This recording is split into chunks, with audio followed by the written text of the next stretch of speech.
പറഞ്ഞത് CBSE പറഞ്ഞിരുന്ന ഒരു കാര്യമെന്ന് പറയുന്നത് സിംഗിൾ ബെഞ്ച്, അതായത് ജസ്റ്റിസ് ആശയുടെ ബെഞ്ച് കൗണ്ടർ അഫിഡവിറ്റ് നൽകാൻ സമയം നൽകിയിരുന്നില്ല എന്നുള്ളതായിരുന്നു ഏറ്റവും പ്രധാനപ്പെട്ട വാദം. ഇത് ഡിവിഷൻ ബെഞ്ച് നേരത്തെ തന്നെ, ചീഫ് ജസ്റ്റിസ് അധ്യക്ഷനായിട്ടുള്ള ഡിവിഷൻ ബെഞ്ച് നേരത്തെ തന്നെ അംഗീകരിച്ചതാണ്.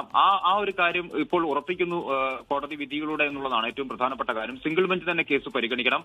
നിലവിൽ ഉണ്ടായിരുന്ന ഉത്തരവ്, അതായത് ജനനായകന് ഈ പറഞ്ഞ CBSE സർട്ടിഫിക്കറ്റ് നൽകണം, വളരെ വേഗത്തിൽ നൽകണം എന്നുള്ള ഉത്തരവ് റദ്ദാക്കുന്നു. മാത്രമല്ല CBSEക്ക് കൗണ്ടർ അഫിഡവിറ്റ് നൽകാനുള്ള സമയം അനുവദിച്ചുകൊണ്ട് കൃത്യമായി തന്നെ കേസിൽ വാദം കേൾക്കണം എന്നുള്ളതാണ് ഇപ്പോൾ സുപ്രീം കോടതിയിൽ, ഹൈക്കോടതി ചീഫ് ജസ്റ്റിസിന്റെ ബെഞ്ചിൽ നിന്നും വന്നിട്ടുള്ള ഒരു വിധി എന്ന് പറയുന്നത്. നമുക്കറിയാം, ജനുവരി 9 റിലീസിംഗ് തീരുമാനിച്ചിരുന്നതാണ്. അന്നാണ് ഈ കേസിൽ ഒരു പ്രധാനപ്പെട്ട വിധി ഉണ്ടാവുന്നത്.